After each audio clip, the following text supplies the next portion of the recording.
Hello everyone. तो FMG exam के दिन आप लोगों को क्या क्या प्रिकॉशन लेना चाहिए, क्या क्या करना चाहिए और कैसे सिली मिस्टेक से बचना चाहिए वो मैं आपको बताऊंगा एग्जाम डे में क्या करना है एफएमजी 2025 में। तो हेलो एवरीवन, मैं हूं डॉक्टर शुभम मेहर और आप सबका स्वागत करता हूं मेरे इस नए वीडियो पे। तो आज का दिन यानी कि एक दिन पहले एफएमजी का आप लोग ज़्यादा स्ट्रेस मत लीजिए। जितना भी आपका बाकी जितना भी सब्जेक्ट्स है वो ख़त्म करिए। अगर आपका कुछ कुछ छूट गया है वो आप ख़त्म करिए, लेकिन मैं आपको बताऊंगा कि इसमें आप अगर कुछ छूट गया है ज़्यादातर तो उसको छोड़ ही दीजिए।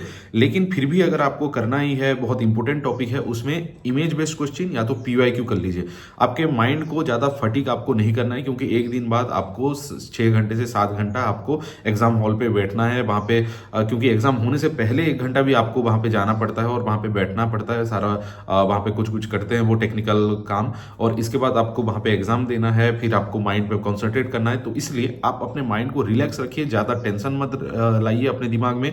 और जो हो चुका है आपने अपना 100% दे दिया है। अभी आप भगवान पर भरोसा रखिए और 100% आप कॉन्फिडेंट होके जाइए, और जो भी आए क्वेश्चन मैं करूंगा ऐसा सोच के जाइए। अगर आपके दिमाग में ये चल रहा है कि मुझे कुछ भी नहीं आ रहा, मुझे लास्ट टाइम पे पूरा ब्लैंक दिख रहा है, कुछ भी नहीं पता ऐसा लग रहा है, तो ऐसा स्वाभाविक है, ऐसा सबको लगता है। डोंट वरी, आप अकेले नहीं हैं। आप अपने दोस्त लोगों को भी पूछेंगे, वो भी यही बोलेंगे। हम लोग जब भी एग्जाम दिए थे हम लोग भी यही बोले थे, लेकिन एग्जाम क्लियर हो गया था। तो वहाँ पे जाने के बाद वहाँ जब आप बैठते हैं, कूल माइंड पे आप बैठेंगे और कुछ गहरा सांस लीजिए, ब्रीद आउट ब्रीद इन करिए और अपने माइंड को रिलैक्स करिए। अगर एंग्जाइटी फील हो रहा है तो ये टेक्निक सबसे बढ़िया होता है। और काम रखिए अपने दिमाग को और आराम से जाके वहाँ पे एग्जाम दीजिए। कोई बड़ी बात नहीं है, एग्जाम आप सब कुछ प्रिपेयर कर चुके हैं, पीवाईक्यू दे चुके हैं। पीवाईक्यू जो आप दिए हैं वो वैसा ही क्वेश्चन आया था लास्ट टाइम, वैसा ही क्वेश्चन आएगा इस टाइम। तो डोंट वरी, वही आप अगर पीवाईक्यू कर सकते हैं तो आप ये भी कर सकते हैं, ये भी आप आराम से कर लेंगे। तो डोंट वरी। देन नाइट में एक प्रॉपर स्लीप ले लो। मैं देखिए, मैं आपको ये बोल रहा हूँ, मुझे भी नहीं आया था। जब मैं प्रैक्टिकली अगर बोलूँ, सच में बोलूँ तो मुझे भी अच्छे से नींद नहीं आया था। 2-3 घंटा बस मैं सो पाया था। लेकिन फिर भी अगर आप काम होके सो सकते हैं तो बहुत अच्छी बात है। नहीं तो कोई अगर आप सोच रहे हैं कि कोई मेडिकेशन ले लूँ जो आपको हेल्प करेगा सोने में, तो मैं रेकमेंड नहीं करूँगा। रेकमेंड इसलिए नहीं करूँगा क्योंकि आप पहली बार अगर कोई मेडिसिन यूज कर रहे हैं तो उसका इफेक्ट क्या होगा, उसका साइड इफेक्ट क्या होगा आपके बॉडी में, आपको वो नहीं पता। तो इसलिए अवॉइड करिए जितना भी हो सके। और जो आप अगर मेडिसिन लेते हैं लिवोसेट्रिजिन जैसा, वो थोड़ा सा सेडेटिव इफेक्ट होता है तो उसको आप ले सकते हैं। लेकिन मैं रेकमेंड नहीं करूँगा कोई भी मेडिकेशन लेना इस टाइम पे। अगर आप अपने से नेचुरली सो सकते हैं तो बहुत अच्छी बात है, और ये आपको हेल्प करेगा एक दिन के बाद फंक्शन होने में। लेकिन जब आपका स्लीप पूरा नहीं होता तब एक दिमाग में एंग्जाइटी आ जाता है कि स्लीप पूरा नहीं हुआ, वहाँ पे परफॉर्म कर पाऊंगा कि नहीं। डोंट वरी, मेरा भी स्लीप उतना अच्छे से पूरा नहीं हुआ था, लेकिन परफॉर्म अच्छे से हो गया था। वहाँ पे दिमाग आपका अच्छे से चलने लगता है क्योंकि आपका लास्ट डे अब एक फाइनल डे होता है। इसके बाद आप अच्छे से सो जाइए, कोई दिक्कत नहीं।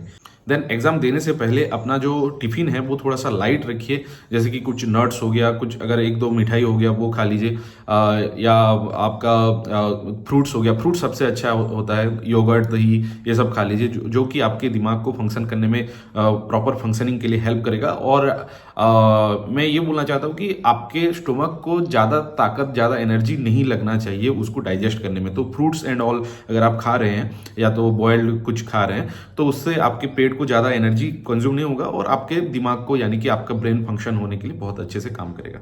देन एक एग्जाम का पीरियड आपका खत्म हो जाएगा, देन एक गैप मिलेगा, देन दूसरा एग्जाम का पीरियड आएगा। तो जो बीच में एक गैप आएगा उसमें मैं आपको रेकमेंड करूंगा कि किसी के साथ कोई भी क्वेश्चन डिस्कस मत करिए। ऐसा क्वेश्चन आया था, आसान था, हार्ड था, ये था, वो था, कुछ भी मत डिस्कस करिए।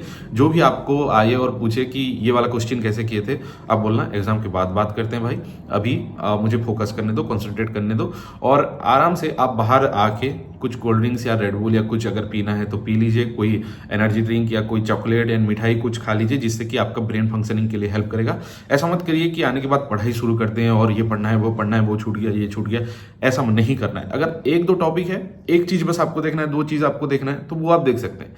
आपके दिमाग को ऐसे मत करिए कि अभी सब कुछ पढ़ देना है, अभी सब कुछ ये करना है 10 मिनट में, 20 मिनट में। ऐसा नहीं हो सकता। तो आप काम रहिए, या तो आप पूरा काम होके जाइए और जो आप पढ़ चुके हैं पहले से वो ट्रस्ट करिए, या 1-2 चीज अगर देखना है तो देख सकते हैं। Don't worry. देन अगर आपका एग्जाम के टाइम एंग्जाइटी आ रहा है, हाथ हिलने लग रहा है, या आपका सांस फूलने लग रहा है, डोंट वरी, काम हो जाइए, थोड़ा सा बैठ जाइए और सोचिए कि मैंने अपना 100% दिया है। अब मैं भगवान के ऊपर भरोसा रख रहा हूँ एंड आप ही मुझे संवार सकते हैं, आप ही मेरा उद्धार कर सकते हैं, या जो भी जिसको आप मानते हो, नेचर को मानते हो, भगवान को मानते हो, थोड़ा सा प्रार्थना कर लो और काम होके 2-3 डीप ब्रेथ ले लो और इसके बाद काम हो जाओ, फिर से एग्ज़ाम देना शुरू कर दो। ठीक है। और मैं ये रेकमेंड करूंगा, जब आप एग्ज़ाम दे रहे हैं वहाँ पे आप एग्ज़ाम करते जाएं। मतलब आज अभी 1 नंबर क्वेश्चन में आपको थोड़ा सा डाउट लग रहा है, फिर भी मैं बोलूंगा कि कोई एक ऐसा चूज कर लीजिए जो आपको ज़्यादा लग रहा है, फिर आप 2 में जाइए, 3 में जाइए। ऐसा मत करिए कि एक को छोड़ दीजिए फिर बाद में आके एक को देखूंगा। ऐसा मैं ऐसे 1-2 छोड़ा था और वो छूट ही गया था।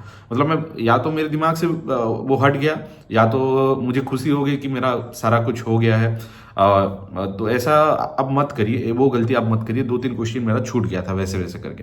तो एक एक क्वेश्चन बहुत इंपॉर्टेंट होता है, इसीलिए आप एक एक करके डालते जाइए। फिर रिव्यू में अगर आपको वो डालना है तो डाल दीजिए, लेकिन क्वेश्चन का आंसर कोई एक टिक कर लीजिए। बाद में आके उसको आप अगर चेंज करना है कर लीजिए, लेकिन मैं रेकमेंड करूंगा चेंज भी नहीं करने के लिए।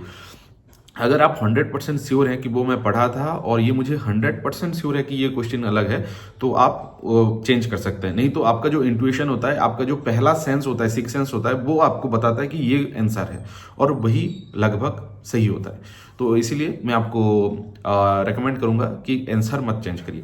तो होप करता हूं आपको ये कुछ पॉइंट्स जो कि है वो आपको हेल्प करेगा, और होप करता हूं आप लोग अच्छे से क्लियर करेंगे ये एग्जाम को। और एग्जाम से आने के बाद आप ये कमेंट सेक्शन पे बताइए कैसा था आपका एग्जाम, कैसा रहा आपका एग्जाम।